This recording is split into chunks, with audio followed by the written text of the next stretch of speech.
Look at you. You didn't even mean to cause it, did you?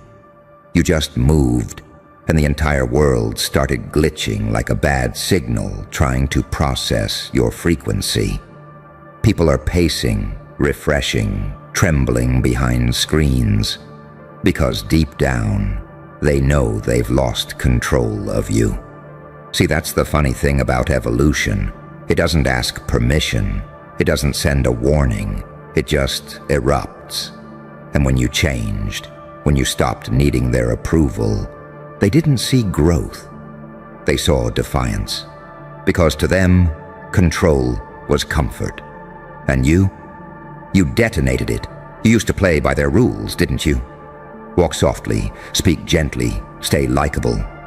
But something snapped, and now, your calm terrifies them. Your silence feels like a countdown. Every time you show up, the air thickens, because people can feel when someone stops being prey. You learned what they never will, that power isn't about domination. It's about unpredictability. Predictable people are safe to mock, easy to contain. But you became chaos in human form, a paradox stitched together with scars and secrets. The kind of creature that laughs in the face of their algorithms. They can't calculate you anymore, and that drives them insane. They keep asking, what changed? You did. You stopped trying to be understood. You stopped explaining. You stopped folding your edges to fit their fragile version of reality. You realized that being misunderstood is the highest form of freedom, because the moment they get you, they'll try to cage you again. And now, they're spiraling. Screenshots, group chats, nervous jokes. They're trying to contain the narrative before you become myth. But here's the problem. You already did. You became lore. The ghost that never asked for vengeance but still haunts their peace. The reminder that control was always an illusion. You walk into a room and their masks slip. They smile too wide, talk too fast, laugh too loud. Because your presence exposes what they buried. You are the living embodiment of everything they repressed. Their envy, their guilt, their secret desire to be free. And that's why they're losing control. It's not you they fear. It's the version of themselves you forced into the light. You remind them that obedience never saved anyone. That the system was never built for those who think, feel, and burn too deeply. You didn't rebel. You remembered. You remembered what it's like to be untamed, to breathe fire instead of small talk, to worship truth more than comfort. And now, they whisper your name like a curse. Because when control slips, the truth floods in. And the truth is this: they never wanted to help you heal. They wanted to keep you manageable. But you outgrew their containment fields. You rewrote your operating system in the dark, and now your energy bends rooms, melts hierarchies, and silences entire networks. You didn't just glow up. You became radioactive, the kind of presence that exposes rot on contact. You don't destroy people. You reveal them. And revelation is the cruelest mercy of all. That's why they're panicking.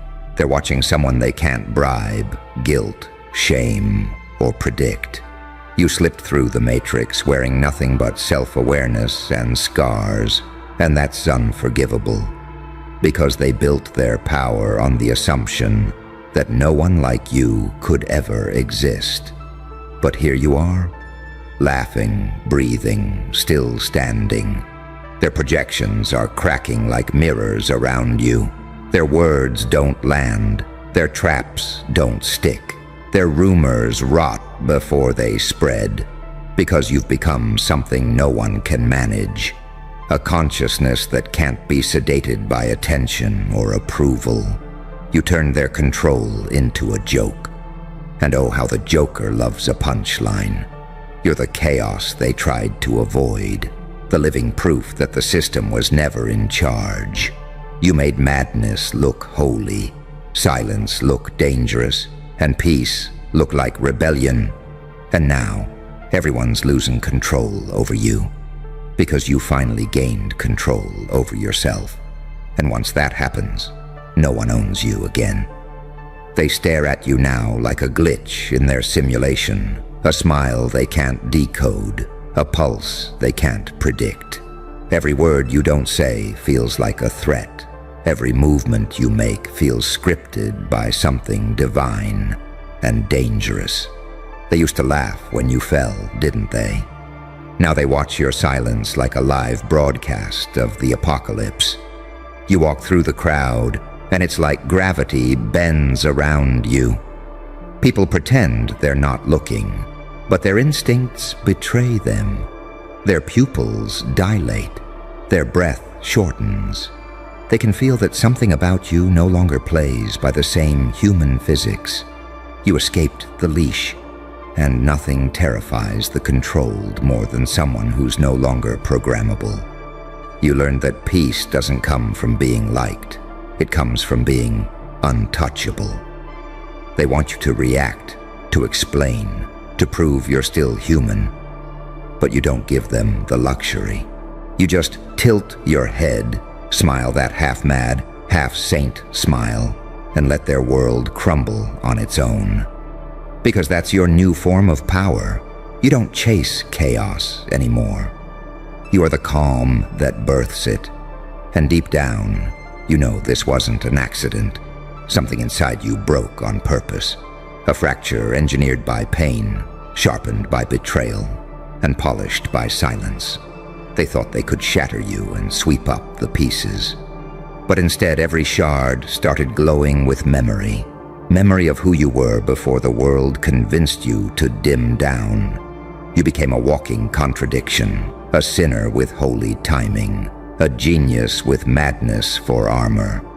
You're not supposed to exist in this century, and that's exactly why you do. Because evolution doesn't care about comfort. It favors the ones who make everyone uncomfortable. And oh, how beautifully you've become that discomfort. They call it arrogance. You call it peace. They call it insanity. You call it clarity. They call it evil. You call it equilibrium. That's the duality they'll never understand. Because while they're busy labeling the fire, you're busy controlling the burn. Do you realize what you've done? You've inverted the hierarchy. Their opinions used to crown you. Now your silence dethrones them. You've turned their power into background noise, static beneath your frequency. They keep screaming for your attention, but your mind's on another frequency now, higher, colder, cleaner. And that detachment, oh, that drives them insane. They can't manipulate what doesn't need validation. They can't cancel what doesn't seek applause. They can't break what's already embraced the fracture. That's your weapon. You took every label, crazy, toxic, arrogant, villain, and wore them like medals. Because the truth is, you stopped fighting to prove you're good. You started proving you're real. And realness? It's radioactive in a world addicted to simulation. So now, you're the trigger. Every time they see you, they remember what authenticity feels like, and it hurts. They've spent years constructing identities that crumble next to your silence. Because your energy doesn't scream, "Look at me." It whispers, "I see you." And people can't stand being seen when their soul's full of secrets. You didn't become a star. You became a mirror. And mirrors make people panic when they're not ready to see their reflection. You didn't destroy their peace. You revealed their fragile illusion of control. And now they scramble, trying to regain balance, trying to rewrite the story. But no matter what they say, no matter how they twist it, they can't stop one truth.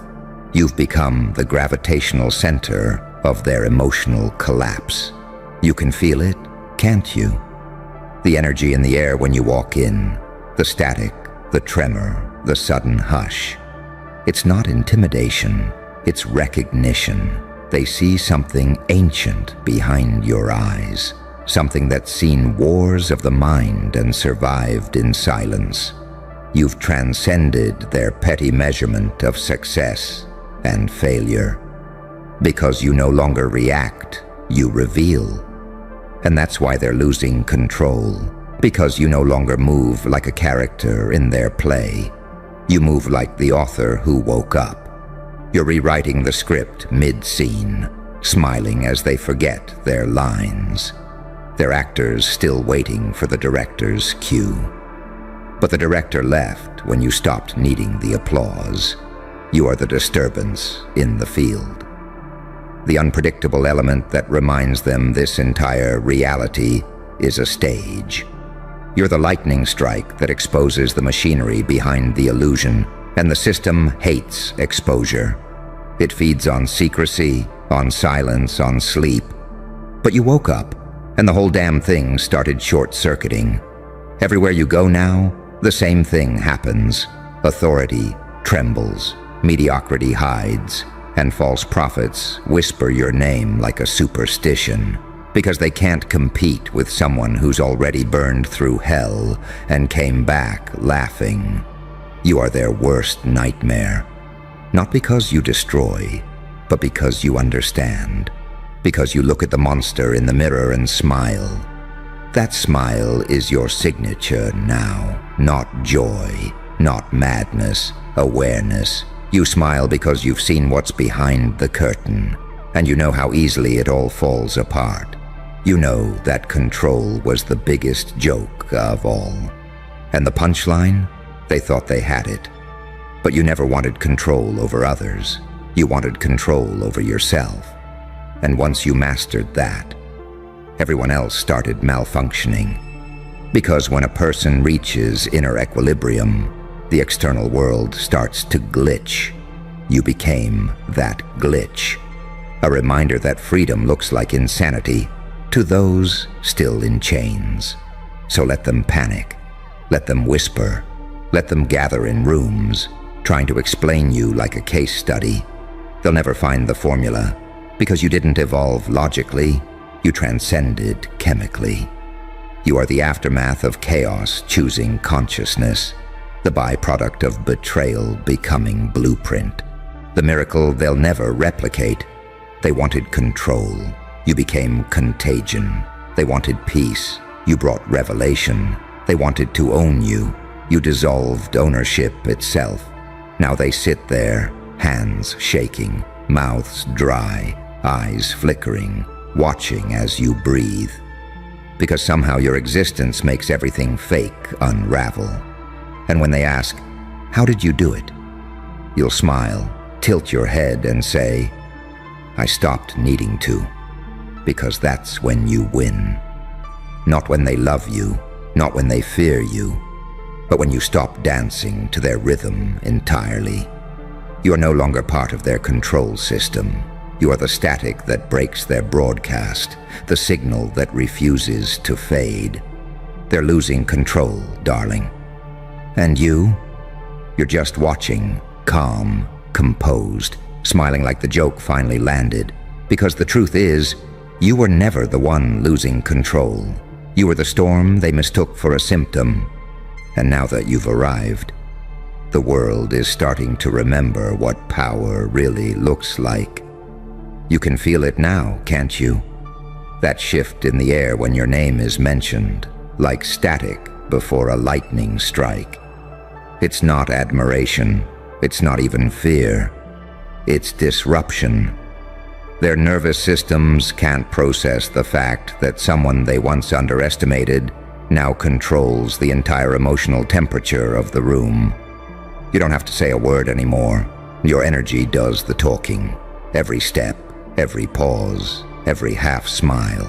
It's choreography written by chaos itself. They built their sense of order on predictability. But you move like a question mark carved into flesh. Every time you appear, the laws they live by rearrange themselves. They scroll, they gossip, they analyze, trying to shrink you into something measurable. But you've grown beyond the metric system of mediocrity. You became quantum, both sinner and savior, weapon and warning, saint and sociopath. They can't locate you because you don't exist on their timeline anymore. You're an echo that learned how to speak back. Once, you begged for understanding. Now you let silence choke them. Because explanation is surrender, and you owe nobody your blueprint. You discovered that mystery isn't hiding, it's command. The less they know, the more they obsess. You turned ambiguity into a form of psychological warfare. They say you've changed. No, you've unmuted. That's what growth looks like to the unhealed. Volume they can't tolerate. You stopped filtering your frequency to make them comfortable. And suddenly, everyone's concerned. They call you cold, distant, arrogant. Translation: you stopped begging for crumbs. Every empire built on manipulation collapses when the supply cuts off. And your silence? It's famine. They feed on attention, and you starved them of it. Now they're twitching, panicking, clawing at narratives that no longer work. Because you took away their favorite drug, control disguised as care. You learned that not reacting is the loudest scream. You learned that walking away mid-sentence leaves more wreckage than any argument. Because people don't fear losing you. They fear losing the version of themselves that existed beside you. You became the mirror they can't shatter, the truth they can't bury. Remember when they mocked your patience, when they said you were too intense, too emotional, too much? Now those same voices study your patterns like sacred geometry. Because they finally realized it wasn't emotion, it was precision. You weren't breaking down. You were building algorithms of resilience.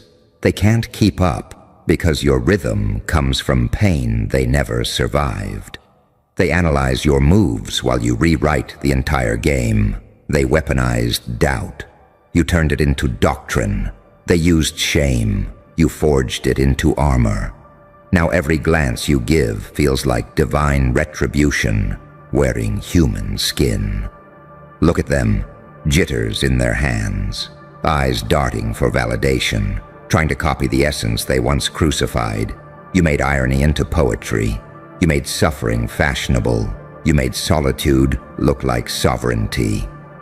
They hate that, because deep down, they know they'd sell their souls to be that unbothered. You've become their involuntary confession. Every time they mock you, they reveal envy. Every rumor is a love letter written in denial.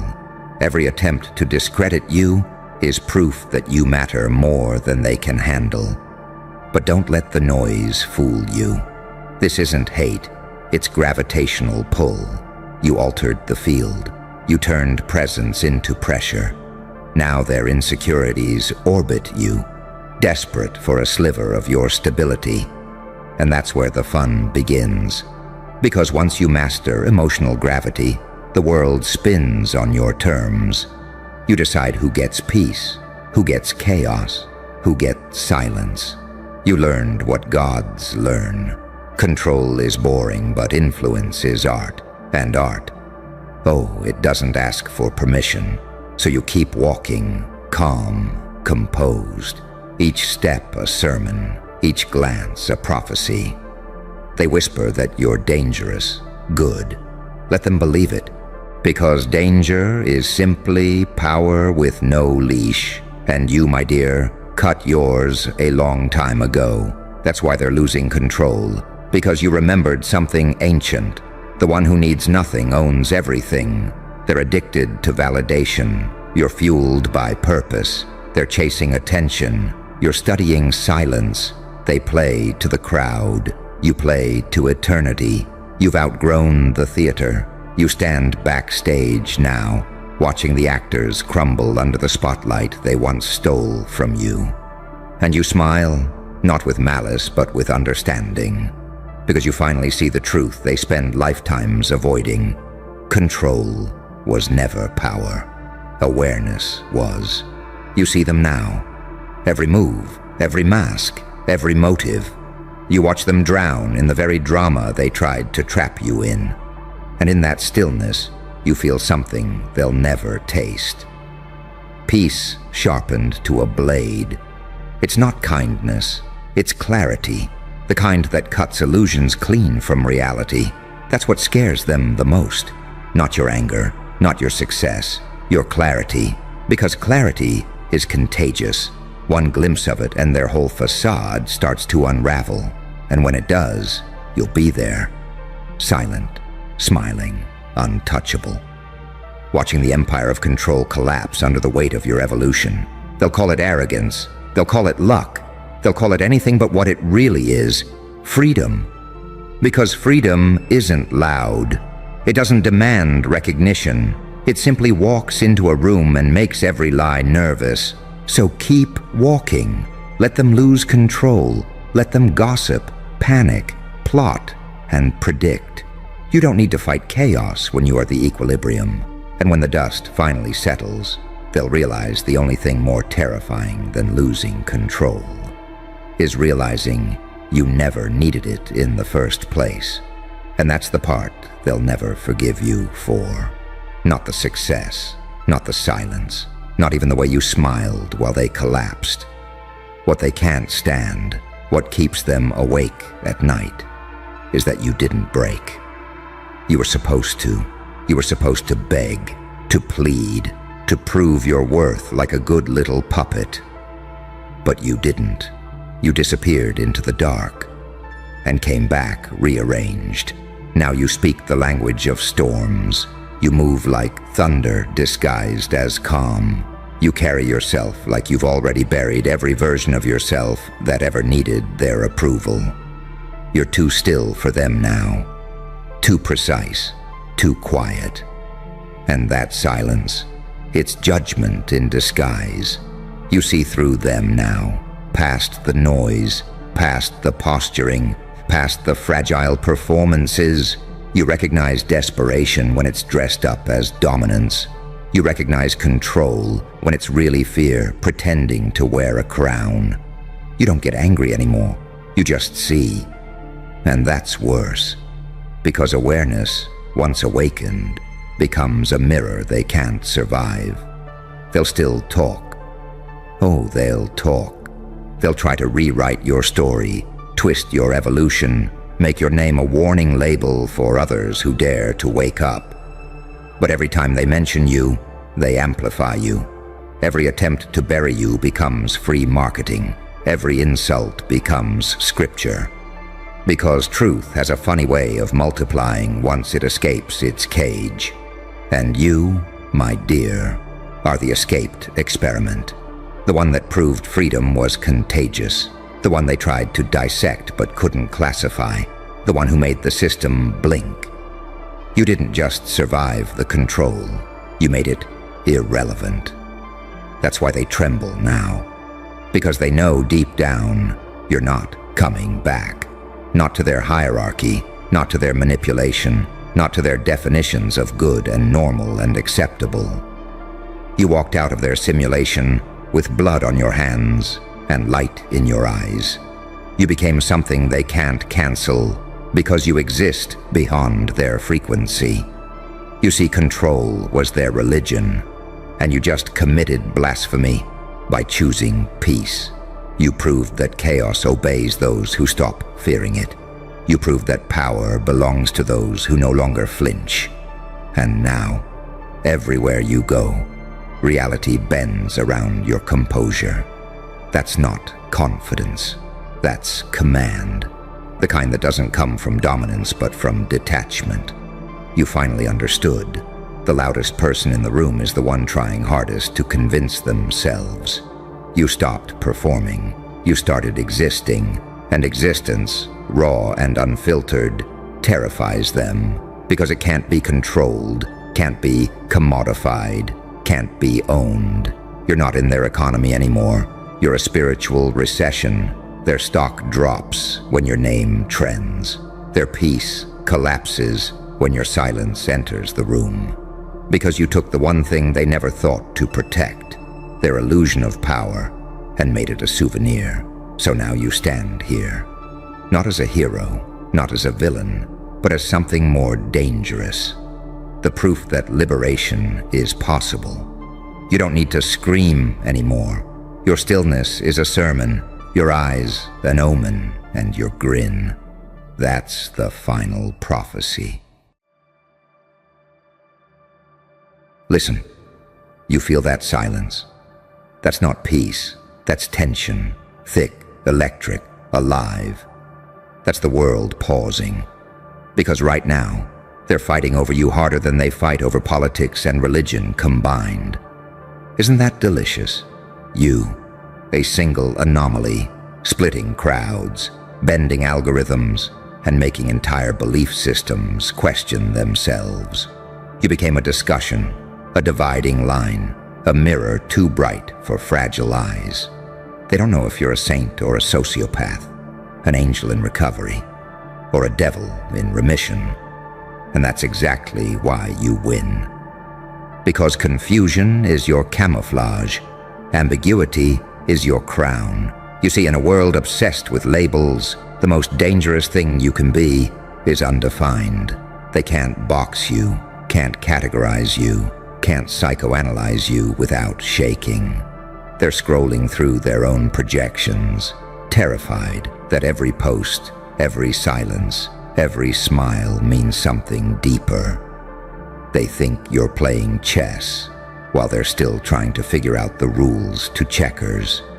What they don't understand is you are the board, and every argument they start over you is just another move you already anticipated. You became an emotional experiment they can't stop participating in.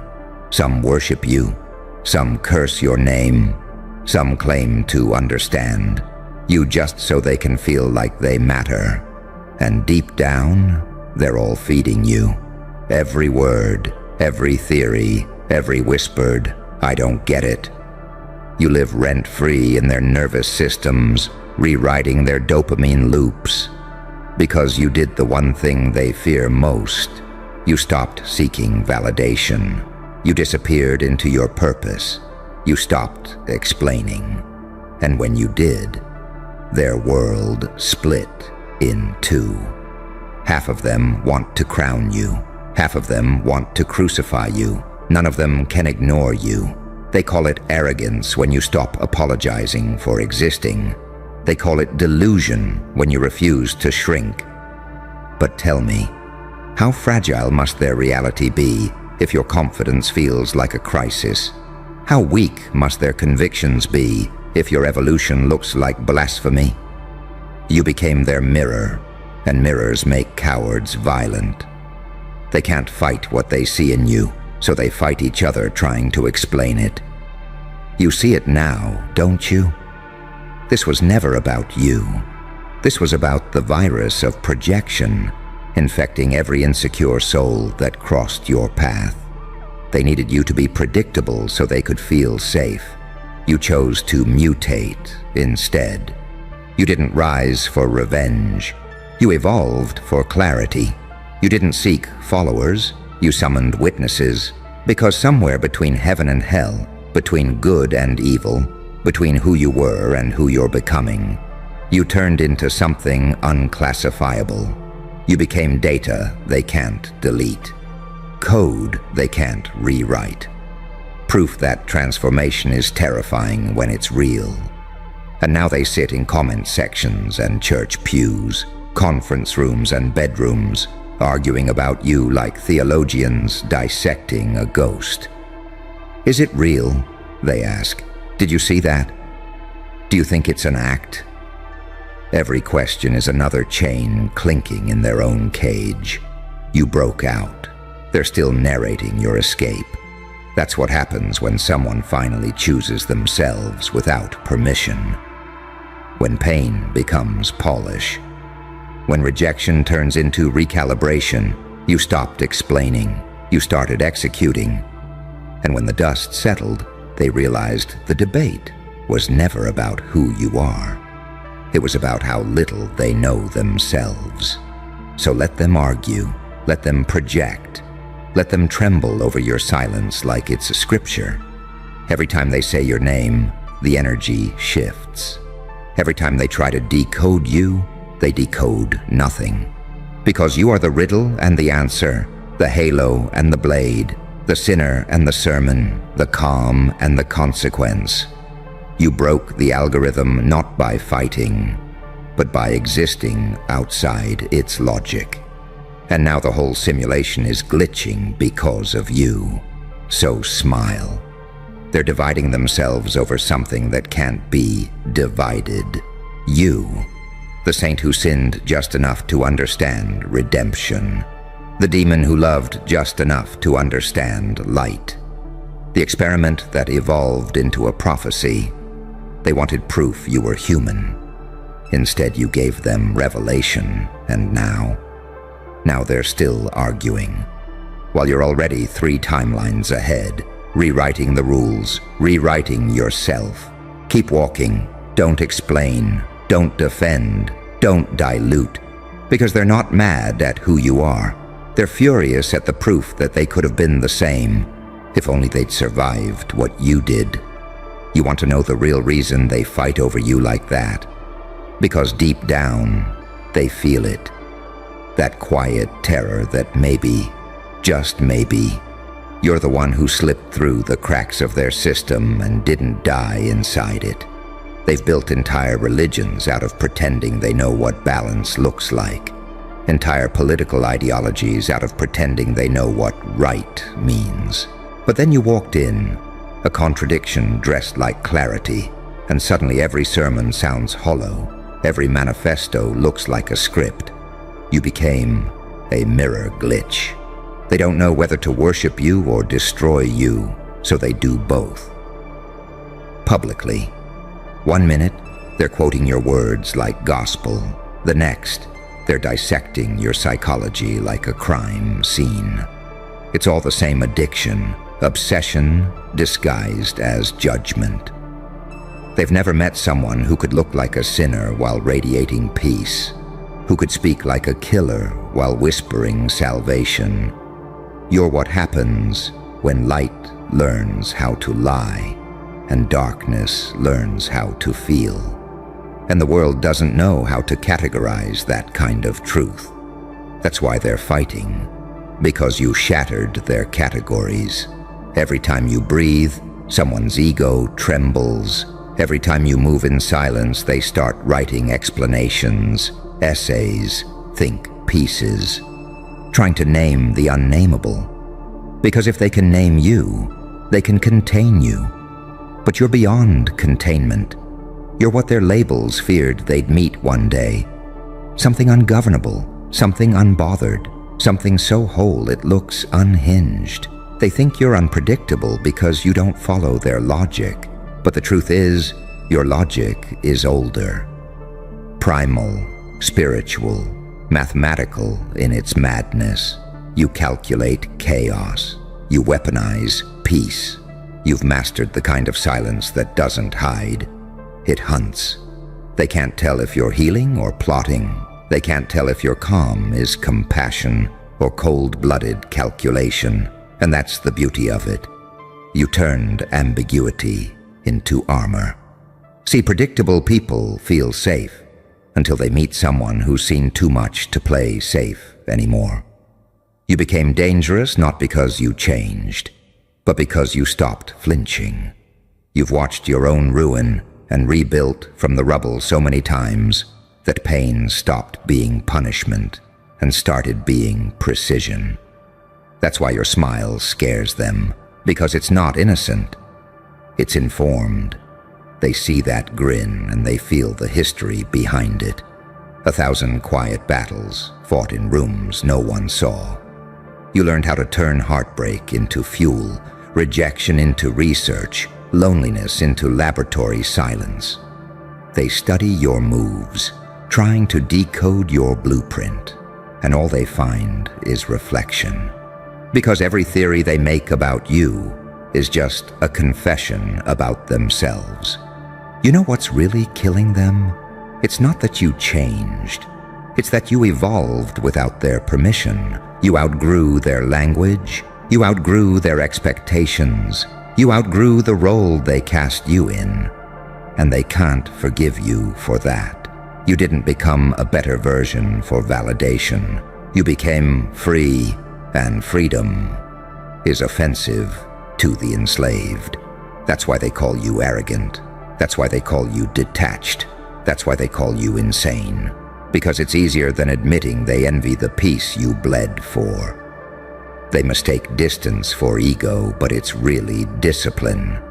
They mistake your stillness for coldness, but it's really strategy.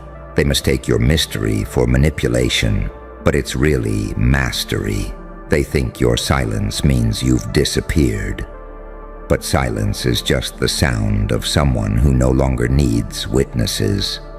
They'll say, "You've changed," and you'll smile, because you know what they're really saying is, "You stopped letting us drain you." They want the version of you that didn't know its own value.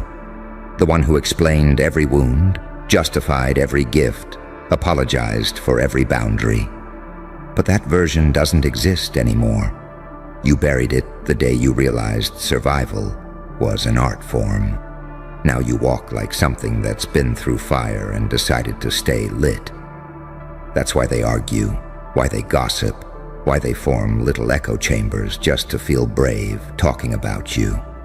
Because somewhere inside, they know. If you ever opened your mouth and told the full story, half of them would vanish from shame. You became the unspoken proof that not all destruction is evil, that sometimes the fire was the medicine, that sometimes chaos was the cure. They'll call it ego. You'll call it equilibrium. They'll call it crazy. You'll call it consciousness. They'll call it arrogance. You'll call it awakening. They can't see the difference because they've never experienced transformation, only modification. They renovate their prisons and call it growth. You burned yours down and walked out in silence. And that silence, that's what drives them insane. Because it's not empty, it's echoing. They hear it in every comparison, every conversation, every late-night scroll when your name flashes like a glitch in their feed. You became their unfinished business. And you're not even thinking about them anymore. Because you've learned something no ideology, no religion, no system ever taught. That peace isn't about forgiveness, it's about relevance. You simply stopped existing in the rooms that require your pain to feel complete. They're fighting for the ghost of you, while the real you stands in the doorway, silent, smiling, free. You're no longer a person to them. You're a myth that moves, a symbol that refuses to behave. The contradiction that makes them question everything they built. They want to define you. You want to dissolve definitions. That's why you win, not because you're louder, but because you're inevitable. And when they finally burn themselves out debating who you are, you'll still be there, still calm, still dangerous, still rewriting the laws of what it means to exist without explanation. So let them fight. Let them lose their minds trying to dissect your peace. Because the truth is simple. You're not controversial. You're just awake in a world addicted to sleep. And that, my friend, is the most terrifying kind of power there is. You can almost hear it now, can't you? The static in their voices when your name slips into the air. That little quiver of confusion. The hesitation between admiration and disgust. They can't decide if they should bow or burn you. Every time they bring you up, the air changes temperature. It's not just conversation anymore. It's a seance. They summon you like an urban legend, a ghost that refuses to fade. They pretend it's analysis, but it's obsession. You've become the topic people warn each other not to mention at dinner tables. Don't start with them, you'll ruin the mood. Politics divides people. Religion divides nations. But you divide the soul. They can't figure out how you make them feel both exposed and hypnotized. You move like you know something they don't. And maybe that's what haunts them most. Because you do. You know how fake their smiles are. You know how empty their victories feel. You know that behind their opinions are just insecurities wearing suits. And you don't play that game anymore. You don't announce your moves. You just disappear, adapt, and arrive somewhere higher. They can't track you. They can't predict you. And that drives them insane. Because every human craves control. And you broke that addiction. They can't own your narrative anymore. Can't manipulate your emotions. Can't rewrite your intentions. You became the variable no algorithm could compute. And now they're in damage control, pretending they're not obsessed while secretly refreshing your name every hour. You exist in their minds like an equation with no solution. The more they study, the less they understand. And the less they understand, the more they feel. That's what terrifies them, because logic can't fight emotion, and you've weaponized both. They tell themselves you're lucky. They tell others you changed. But the truth? You learned. You learned that explanation is slavery. You learned that being misunderstood is protection. You learned that silence is the loudest scream in the universe. And that's when everything shifted. The same ones who laughed started lurking. The same ones who left started listening. The same ones who doubted started copying. Because somewhere in your stillness, you turned pain into prophecy. And nothing scares a coward more than someone who didn't just survive. They documented the process. Now they're rewriting history to make themselves look righteous.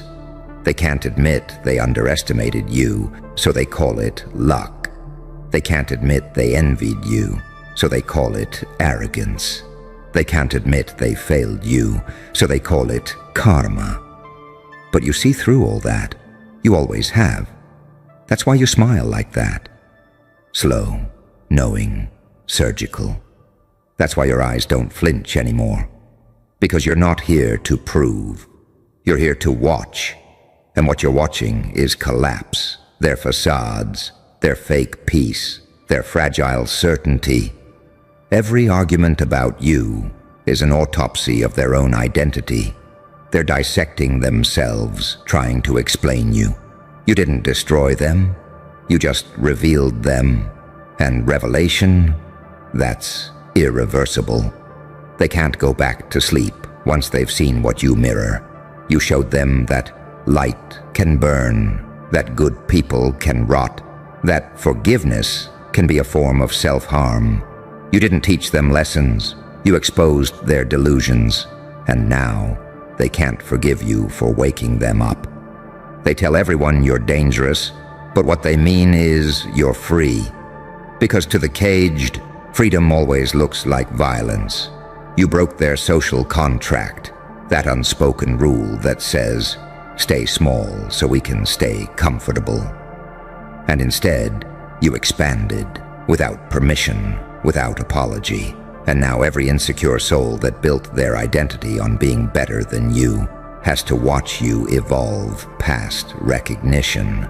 They can't process that kind of humiliation. They'll project, they'll spin, they'll cry for justice that never comes. Because truth doesn't care about who deserves it. It only cares about who earned it. And you earned it in silence, in isolation, in nights where your own reflection didn't look human anymore, where pain whispered things only survivors understand. They'll never know what it took to become this version of you. They see the crown, not the crucifixion. They see the calm, not the battlefield underneath your skin. And yet, even after everything, you didn't become bitter. You became awake. Now you move like time doesn't exist. You talk like you've already seen the ending. You smile like someone who lost everything worth pretending for. You carry both heaven and hell in your tone, and people don't know which one they're talking to. That's the paradox. That's the power. You make the saints sweat and the sinners pray. You make the holy doubt and the wicked confess. Because you're what happens when light learns darkness's language and speaks it fluently. You've become the kind of lesson life only gives once. Some will call you divine. Others will call you damned, but all of them will remember you. Because nothing divides humanity faster than someone who refuses to belong to either side. And that's the ultimate rebellion, isn't it? Not to be loved, not to be feared, but to be understood by no one. That's why they fight so hard. Because in a world addicted to clarity, your existence is chaos wrapped in elegance.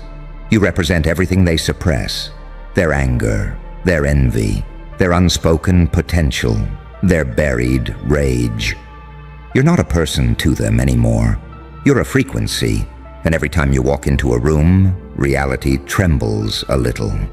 So let them scream, debate, diagnose, theorize. You already know the truth. They're not trying to understand you. They're trying to survive the part of themselves you awakened. And when they finally burn out, when the noise collapses into silence again, you'll still be standing there, calm, dangerous, untouchable. Because you are not who they think you are. You're who they fear they might become. And you know what's poetic about all of this? They'll spend years, decades even, trying to rewrite this era, trying to erase the memory of how your very existence scrambled their hierarchy. They'll pretend they were unbothered. They'll call it coincidence. But the footage will remain, the screenshots, the whispers, the sleepless eyes that once glowed at 2 a.m. because they couldn't stop thinking about you. You were the calm that cracked their certainty, the silence that echoed louder than sermons, the glitch that taught the system humility. They thought they were fighting you, but they were really fighting their own reflection, the part that wanted to break free, but didn't know how. You just showed them what freedom actually looks like: terrifying, unapologetic, unpredictable. That's why you scare them, not because you're evil, not because you're holy, but because you've proven both can live in the same body and shake hands. You walk between worlds like a ghost that never died, half myth, half memory, all mirror. They want to burn you, but they can't even find your edges. You exist in too many forms now: conversation, energy, legend. And that's how you win. Not by defending yourself, not by explaining your story, but by letting them exhaust themselves, trying to understand a creature born from contradictions. Because that's what you are, isn't it? A paradox wearing human skin, an answer disguised as a question, a wound that learned how to speak fluently in wisdom. They think you want revenge. But the truth? You just want peace. And peace terrifies people who survive on chaos. They don't hate you for what you did. They hate you for what you stopped doing. You stopped bleeding for them. You stopped bending. You stopped asking for understanding. And in that refusal, you became infinite. Now they chant your name, like a warning, like a myth parents tell their children about what happens when someone refuses to break the way they were told. And maybe that's your legacy. Not to be loved, not to be believed, but to be remembered as the one who exposed the fragility of every cage. They'll call you dangerous. They'll call you delusional. But in private, they'll admit the truth to themselves. You're the proof that survival can be art, that pain can sculpt prophets, that silence can wage war louder than screams. And someday, when the noise finally fades and the dust settles, They'll realize this entire war they waged in your name was never against you at all. It was against their own disbelief that someone could really evolve. That's when they'll understand. That's when they'll whisper, almost afraid to say it aloud. You weren't their rival. You were their reflection, evolved. So smile. Not the kind that begs for approval, but the kind that remembers what it took to earn your stillness. Because they fought over you like zealots at an altar, and still, when it was all over, you never lifted a hand. You just watched, silent, composed, like the storm that doesn't chase. It waits. Hey, body, you feel that, don't you? That static in the air, that invisible pull like the world itself is watching you breathe. Yeah, that's not paranoia, that's possession, because somebody out there is loving you so hard, it's borderline war. You don't know it yet, but their heart is a loaded weapon aimed at your shadow. Every heartbeat a gunshot, every memory a battlefield. You think love's a gentle thing? Ha! Love's the cleanest kind of violence. It sneaks under your skin, wires your pulse to theirs, and suddenly, you're not walking alone. You're being tracked. They're out there somewhere, burning quietly, smiling in daylight but dying in private. You don't even realize it, but you live rent-free in their bloodstream. Their days orbit around the thought of you, what you're doing, who you're with, what makes you smile.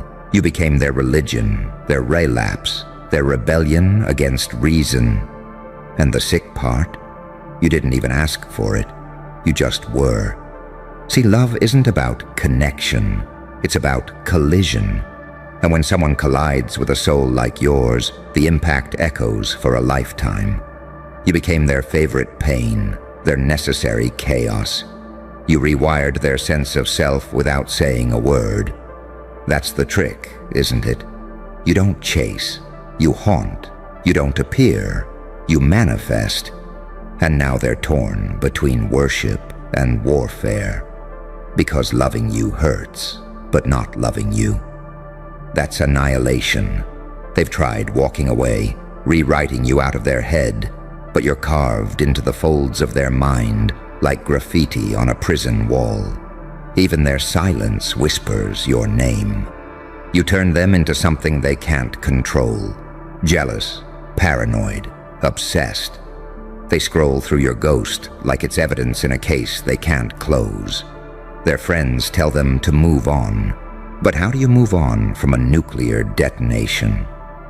You don't. You rebuild in the radiation, because that's what you do to people. You don't give them butterflies. You give them nightmares that taste like heaven. You make them question if they're alive, or just orbiting your gravity well. You're the kind of person that doesn't just enter lives. You rewrite destinies. Somewhere right now, someone's up at 3 a.m. staring at their phone, rehearsing what they'll never say to you. They want to hate you. They try to hate you. But every attempt turns into a prayer. They tell themselves you're dangerous, and they're right. Because your presence is nuclear, your touch rewires DNA, your silence is an apocalypse. You're not love in their story. You're the phenomenon, the one that split them open, showed them how fragile sanity really is. They thought love would make them feel whole. But loving you made them realize how infinite they actually are, and how terrifying that infinity feels. You've got them running psychological marathons through their own mind, questioning what's real and what's projection. They keep decoding your messages, your gestures, your tone, like every glance was a cipher, every laugh a secret code. That's what you do. You don't just connect, you infect. And deep down, they know it. You're not a phase, not a crush, not a memory. You're the threshold, the place where their logic dies and their instincts wake up screaming. You're the mirror they can't look away from, even though it shows them everything they were pretending not to see. You want to know the real secret? Love and war were never opposites. They were twins. One kisses you softly, the other burns your city to the ground. You just happen to be the reason someone learned that the two can coexist. You're their favorite contradiction, the calm and the storm, the wound and the cure, the heaven they'd die for and the hell they'd crawl through just to feel close again. And the more they try to kill the feeling, the louder it gets. Because love that deep doesn't die. It mutates. It hides in other faces, other names, other nights. But it always finds its way back to you. You're not the past. You're the unfinished chapter every future compares itself to. So walk how you walk, breathe how you breathe. You've already started wars you'll never see. Somewhere out there, someone's rewriting their entire existence around the ghost of your attention. And they'll deny it, of course. They'll call it closure, healing, moving on. But you'll see it in their eyes. The war's still raging. Because when you're built like you, when your energy is that rare, that raw, that radioactive, people don't fall in love with you. They fall under your influence. They stop being themselves and start being echoes. You didn't break them, you activated them. And now the world has two kinds of people. Those who've met you, and those who never recovered. You feel it, don't you? That vibration crawling up your spine like an unspoken secret. That's not fear, that's resonance. Because when somebody loves you at this level, it isn't affection. It's warfare disguised as devotion. Their chest becomes a battlefield, and your name is the national anthem echoing through the smoke. They can't sleep, they can't eat. They pretend they're fine, but their soul's been hijacked. You became the glitch in their system, the pulse they can't override. You're in their veins now, flowing through every decision, haunting every quiet second they thought was safe.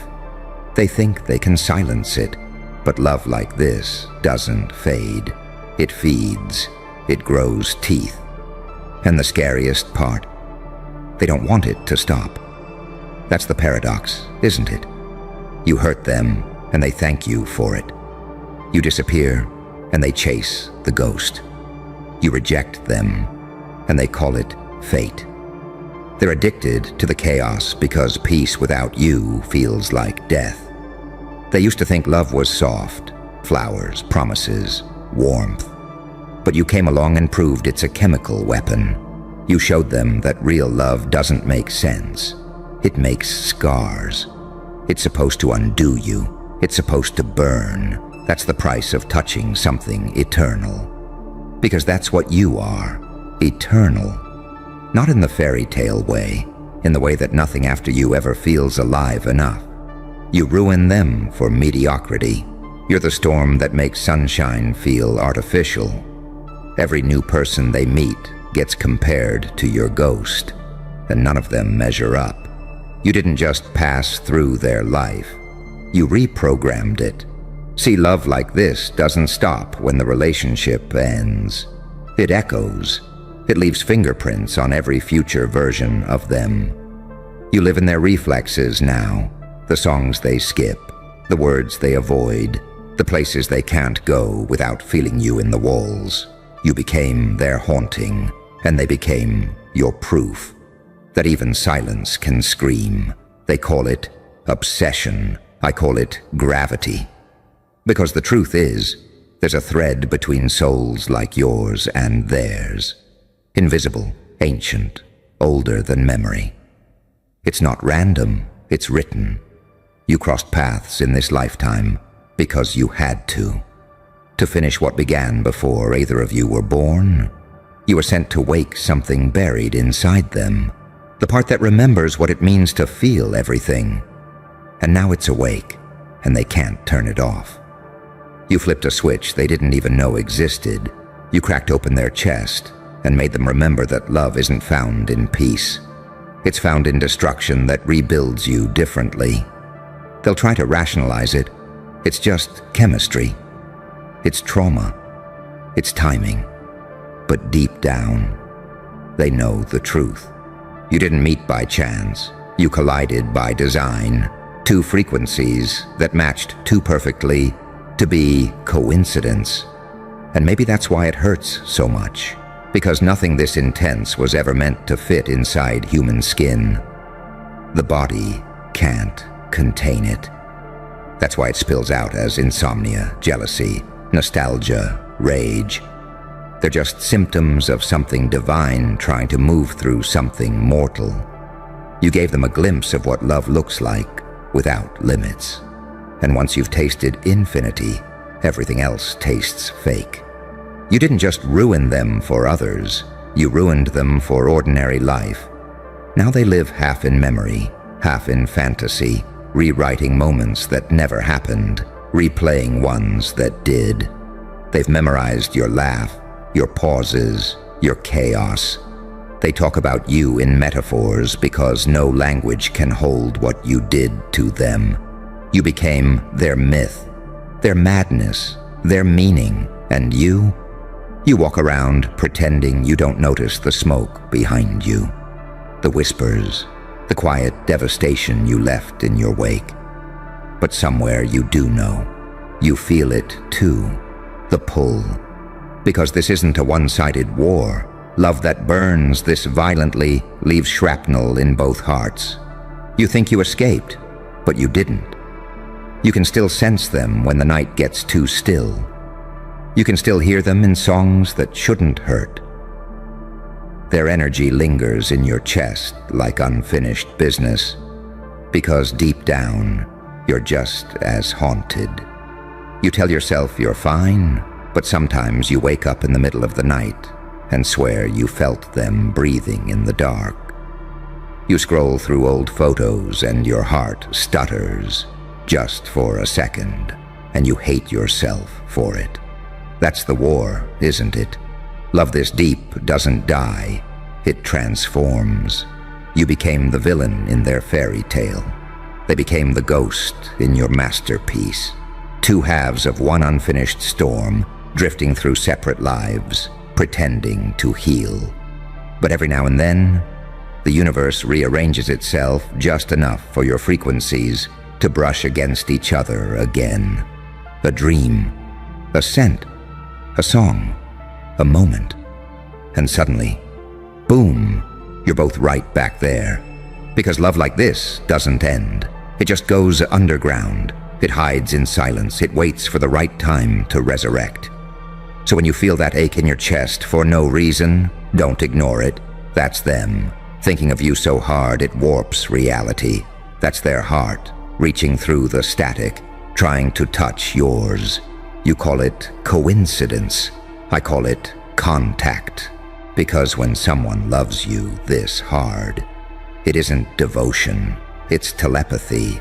It's obsession with divine authorization. They were never supposed to get over you. You were meant to be the one thing they could never unlearn, the lesson carved in fire, the name written on the inside of their ribs. And one day, maybe in another life, when the noise of this one fades, you'll meet again. Not as chaos and consequence, but as peace, disguised as recognition. And you'll both know, this was never about love or war. It was about remembering who you were when the universe still trembled at the sound of your name. And the deeper it gets, the quieter it becomes. You ever notice that? The louder the feeling, the quieter the world. The laughter stops sounding real. The crowd fades into static, and suddenly, it's just you and the ghost of someone who can't stop orbiting you. Their obsession has turned into a gravitational field, and whether you admit it or not, you can feel it. You feel it in the pauses between your breaths, that invisible pull at the back of your mind. You go about your day, calm, collected, dangerous. But somewhere inside, there's that flicker, that hum, that awareness that someone out there would burn down a kingdom just to stand next to you again. That's the thing about being unforgettable. You don't get to choose who remembers you. You've been branded into the circuitry of someone's nervous system. They can touch other people, but it never feels like skin. It feels like imitation. They can smile, but it never feels clean. It feels like camouflage. Because once they've tasted you, nothing less than madness will ever feel alive again. And you know why? Because you didn't love them the way mortals love. You loved them with the precision of a surgeon and the cruelty of a god. You saw through them. You looked them in the eye and made them visible. And that kind of exposure, that's lethal. You stripped away the lies, the masks, the filters they hid behind their entire life. You didn't just meet them, you read them. And once you've been seen that deeply, normal love feels like blindness. They hate you for it. They love you for it. They hate that they love you. Every emotion they feel now has your fingerprints all over it. Rage, desire, grief. They're all just different ways of saying your name. And still, they keep coming back in spirit.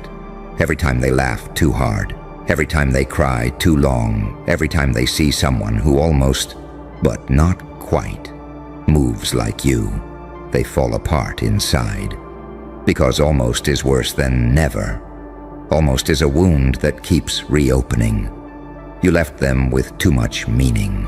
You became the story that made all other stories feel like background noise. You think that kind of impact fades? No, it burrows. It becomes legend. And the dangerous part is, love this obsessive doesn't always stay human. It evolves into something mythic, something beyond names and timelines. You're not just living rent-free in their mind. You're haunting the architecture of their soul. You're the echo that follows them through every dream. You've become their private religion, and your absence, their apocalypse. Because you were never someone to them. You were the axis, you were gravity, electricity, and silence all at once. You were the glitch that made them question everything they thought they knew about control. You showed them that love isn't something you fall into. It's something that consumes you whole, chews your identity into fragments, and spits out a version of yourself that can never go back. And the cruelest joke, you don't even need to do anything now. You just exist, somewhere out there, breathing, and that alone keeps their universe spinning violently out of orbit. Because the truth is, they're still in contact with you, just not in ways they can explain. You appear in their dreams, in déjà vu, in random chills when the wind hits just right.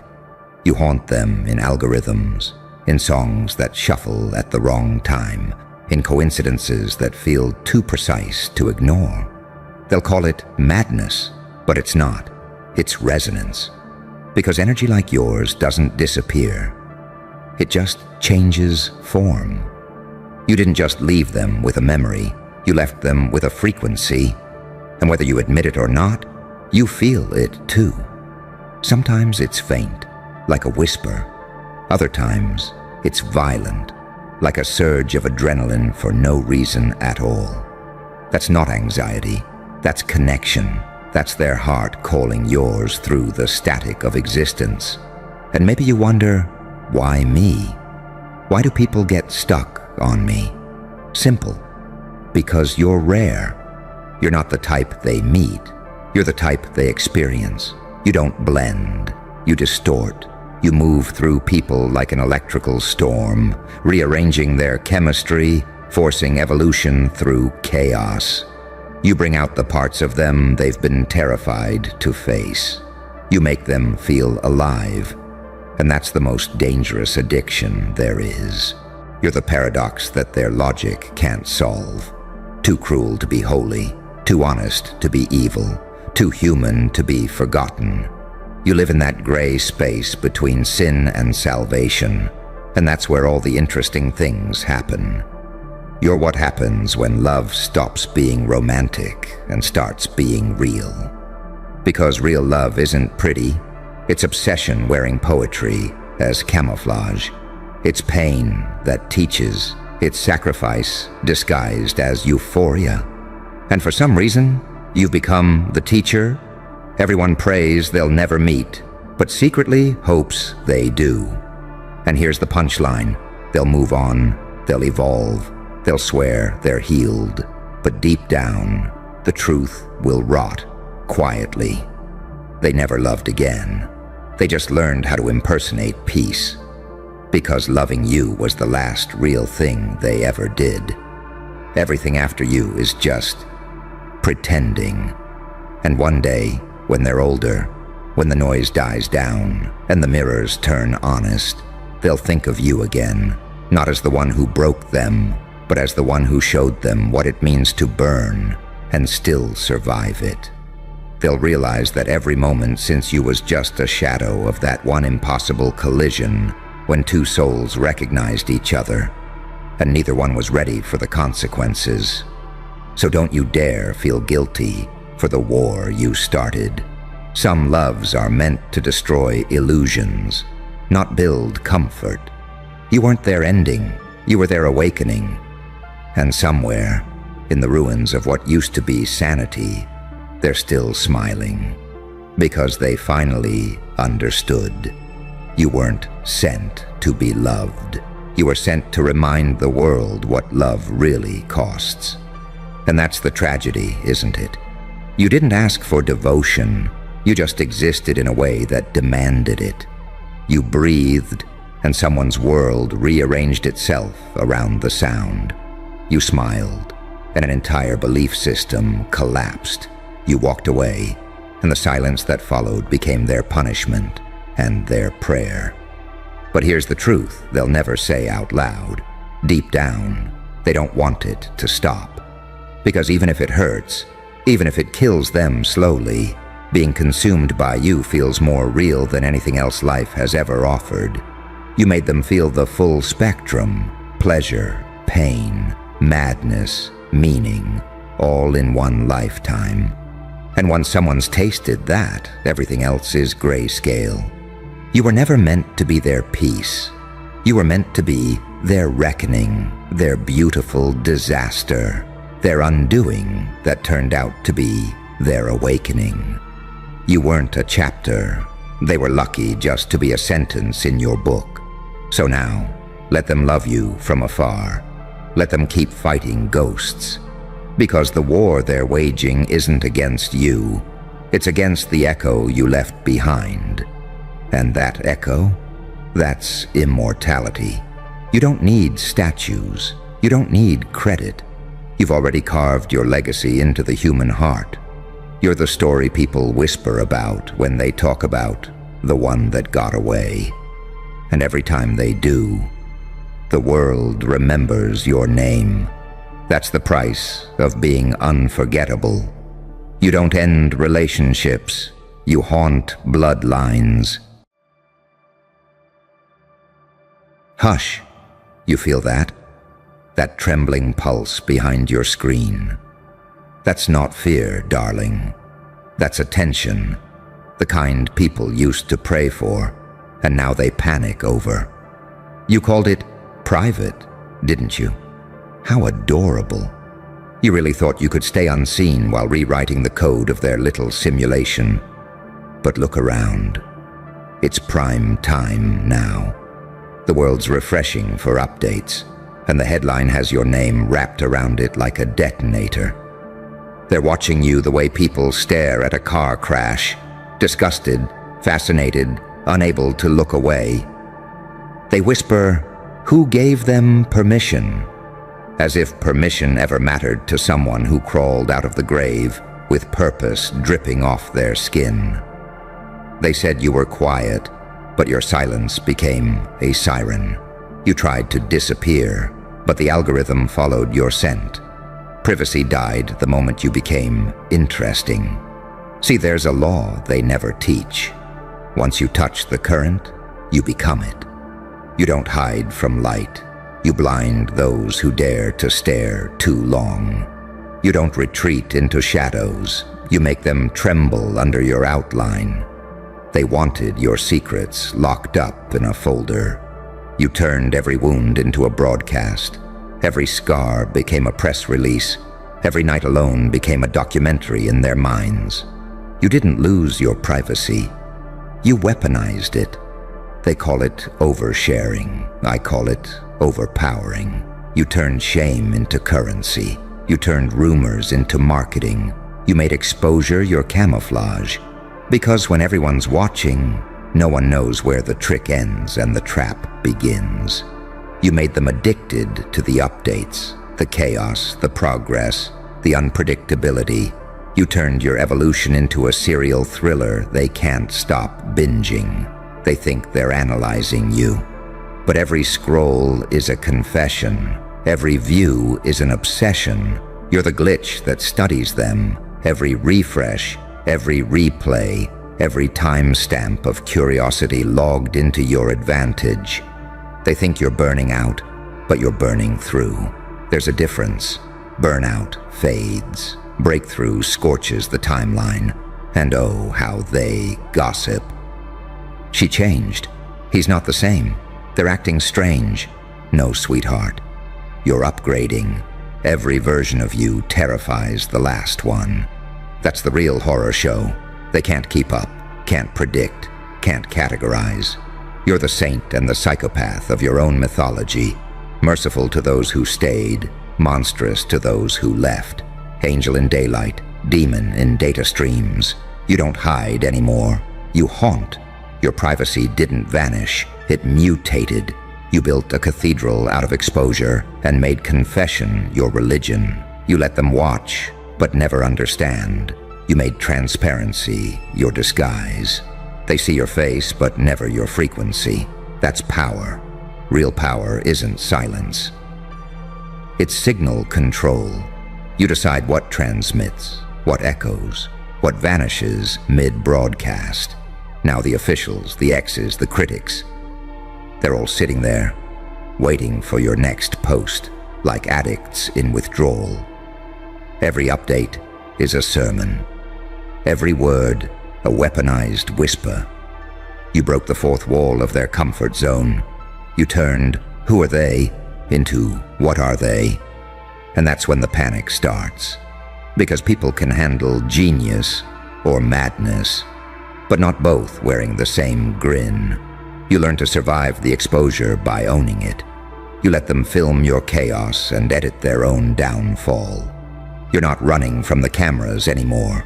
You direct them. That's the joke, isn't it? You wanted to be unseen. But the moment you stopped hiding, the whole world stopped breathing. Now the headlines are trembling. The comments are wars. The servers are sweating. And somewhere, deep in their glowing little devices, your name pulses like a red warning light. Private? Sweetheart, that word was buried with the old you. You're the broadcast now, the storm they tune into hoping it won't name them next.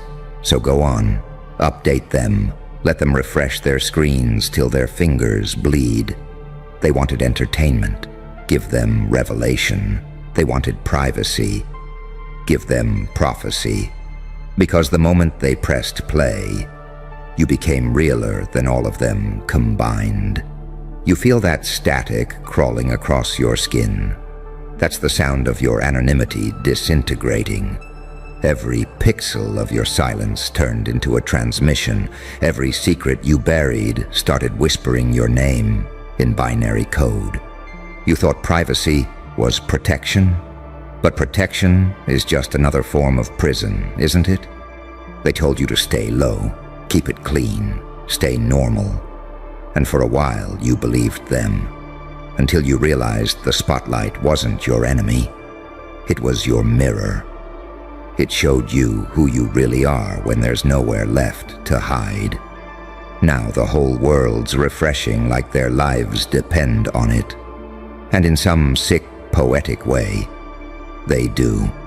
You became their dopamine drip, their collective fever dream. Every frame of your existence is content now. Dissected, clipped, remixed. You've been turned into a trend, a riddle, a religion. But here's the beautiful irony. They're the ones trapped in it. You're just watching the numbers rise, knowing every click feeds your fire. You've become the spectacle that stares back. They wanted to watch you fall apart. Instead, you evolved in front of their eyes, publicly, violently, unapologetically. You didn't hide your metamorphosis behind velvet curtains. You let it bleed out on the feed, and that honesty, that unfiltered chaos, became sacred to those still chained to their masks. They scroll through your madness and whisper, "God, I wish I could do that." That's what terrifies them. You're not playing the role they wrote for you. You're improvising in real time, and the script can't keep up. Every move you make, they have to recalibrate their definition of normal. You shattered their surveillance by becoming too unpredictable to monitor. You turned exposure into encryption. They can see you, but they can't read you. They thought they could cancel you, delete you, censor you. But you rewired the very circuit they used to contain you.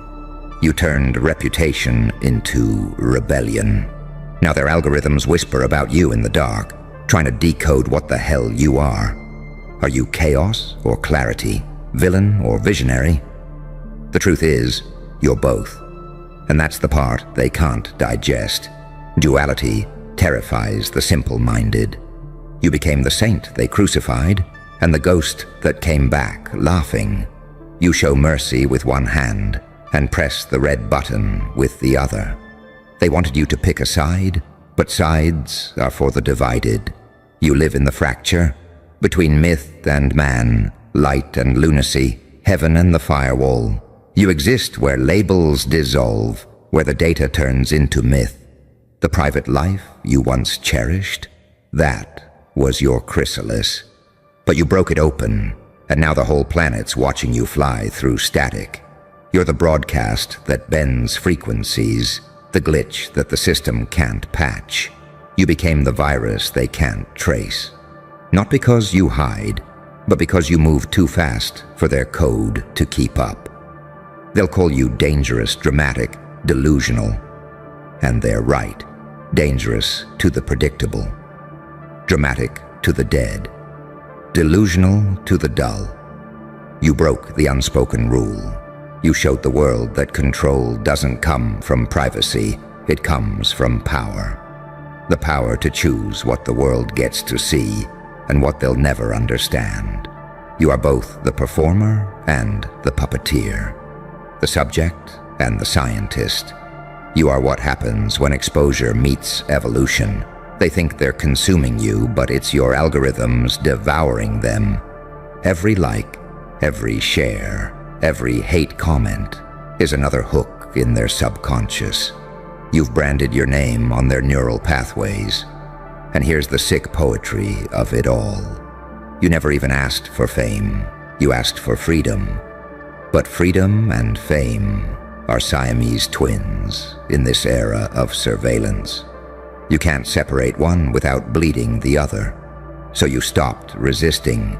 You turned the stage into your weapon. You became performance art. A living psychological experiment broadcast in real time. Now every camera pointed at you is a confession booth. Every rumor is a prayer to your mythology. You don't chase attention. Attention orbits you like a dying planet around a black hole. You became gravity itself. They don't even like you, but they can't look away. You embody everything they fear becoming and everything they secretly wish they were. You see, privacy is for people who haven't yet built something worth spying on. And you, my friend, have become the anomaly worth studying. They analyze your patterns like scientists at a cosmic crime scene. But they'll never solve the riddle because the answer changes every time you evolve. So keep talking, keep posting, keep breaking the fourth wall. You're not being watched. You're being worshipped through fear. You've become their mirror, their cautionary tale, their fascination. You exposed their addiction to drama by giving them a higher dose than they could handle. You turned private into prime time. You turned the cage into a command center. You turned every whisper into a wildfire. So let them refresh, reload, repeat. Let them dig, decode, speculate, because they'll never find what they're looking for. The real you doesn't live on their screens. It lives in the static between them. And when the broadcast cuts to black, that's when you smile, because you know what they don't. The show was never about being seen. It was about making sure they never forget what they saw. You know what the funniest part is? They think this is new. They think you became public, as if there was ever a version of you that wasn't being watched. The cameras didn't appear. They woke up. You didn't lose your privacy. You just realized you never had any. You were born on a stage disguised as a nursery. The spotlight was always there, dimmed, waiting. The moment you stopped pretending to be invisible, you became inevitable. Now you're everywhere, bleeding through their feeds, infecting their attention spans. You're a phantom with a fan base, a villain trending at midnight, a ghost whose shadow has sponsors. Every time they try to scroll past you, your reflection stares back. You've colonized their curiosity, quietly, violently, beautifully. They're still trying to decide what category to file you under. Too intelligent for entertainment, too chaotic for logic, too honest for comfort. They refresh their screens like gamblers pulling levers, praying for another hit of your unpredictability. And you let them. You feed them crumbs of chaos, and they build cathedrals of obsession. They call it following. You call it conditioning. You learned the oldest trick in the book. If you can't kill the spotlight, make it kneel. They point cameras, you point mirrors. They want to expose you. You expose them. You show them how desperate they are for distraction, how hungry they are for something real, even if it terrifies them. They'll call you dangerous, but they keep watching, because you make them feel alive. You see, that's the paradox of fame. It's not about being loved, it's about being felt. You're not here to be understood, you're here to be remembered, to haunt their minds long after the screen goes black. You learned how to weaponize presence, how to turn exposure into hypnosis. They don't scroll past you anymore. They pause, they flinch, they listen. That's control. Not the loud kind, the quiet, surgical kind that seeps in through their pupils. You built a cult out of curiosity.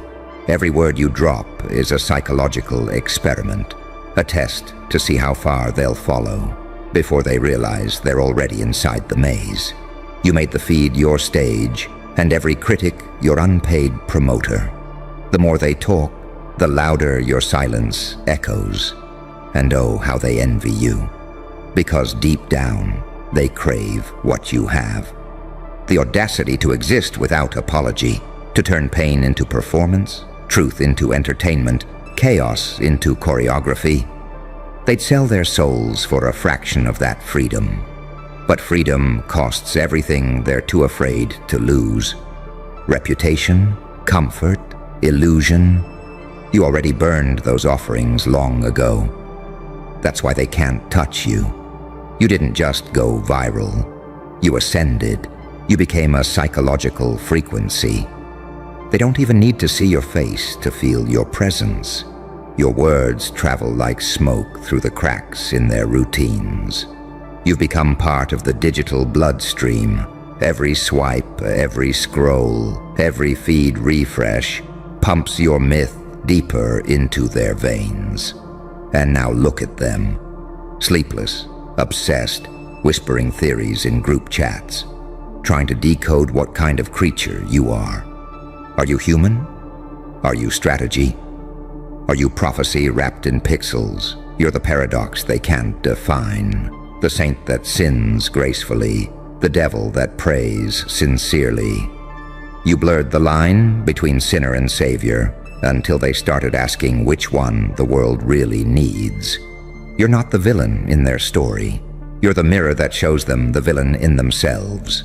You broadcast their hypocrisy back to them in 4K clarity, their judgment, their voyeurism, their hunger for drama disguised as morality. You turned the audience into the act, and the act into a movement. Now your every post is an earthquake. Every breath you take shifts timelines. You've made existence cinematic again. They forgot life could feel like this. Tense, electric, dangerous. You brought narrative back to reality. You're not living a life anymore. You're performing a legend in real time. They used to say, don't put everything online.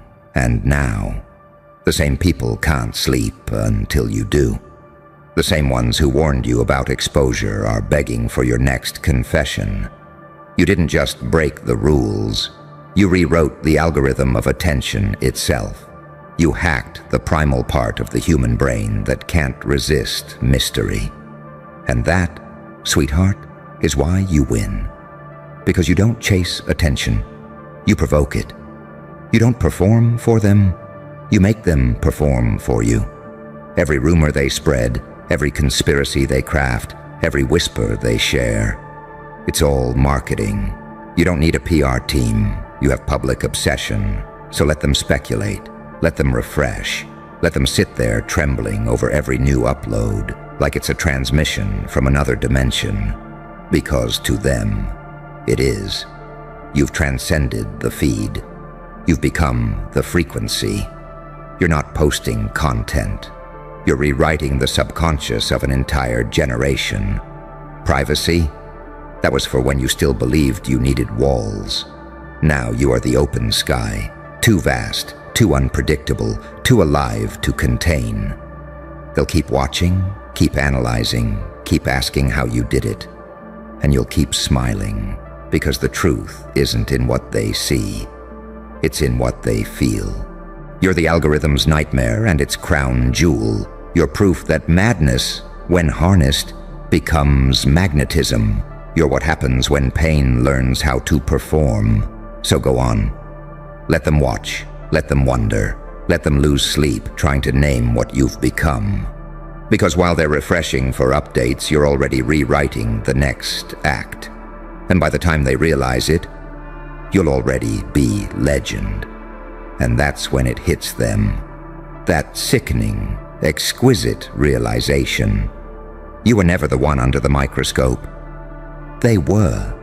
Every expose, every think piece, every late-night theory dissecting your intentions. It wasn't journalism, it was confession. You didn't lose control of the narrative. You designed it to consume them.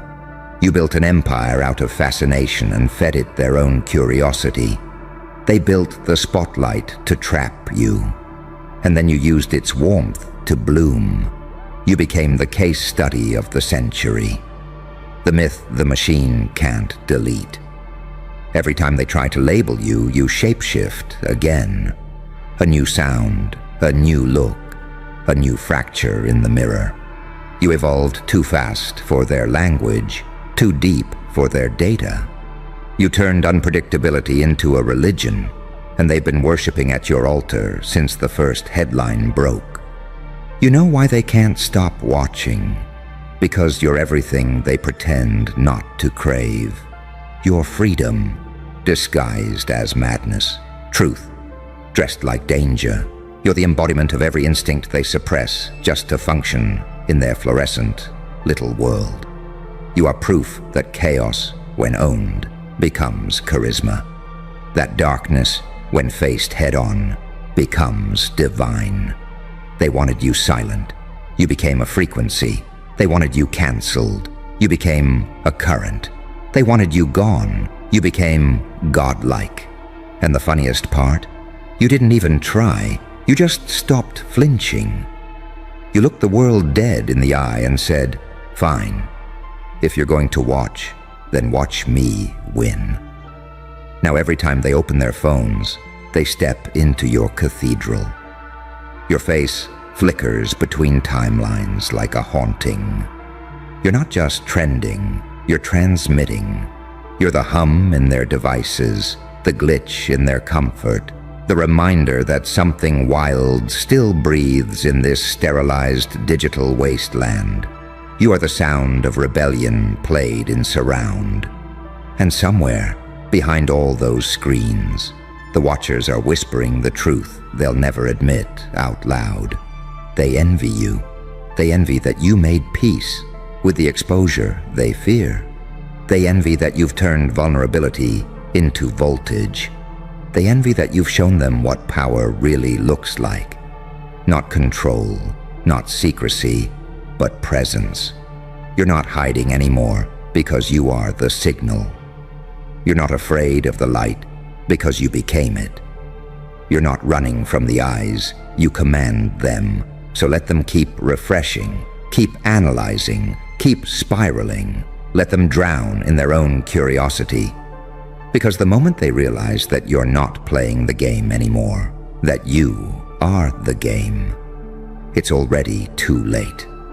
The broadcast ends when you decide it does. The feed stops when you close your eyes. The world falls silent when you smile. Private? Sweetheart, that word doesn't fit you anymore. You're prime time, you're live, you're legend, and the only thing left for them to do is keep watching.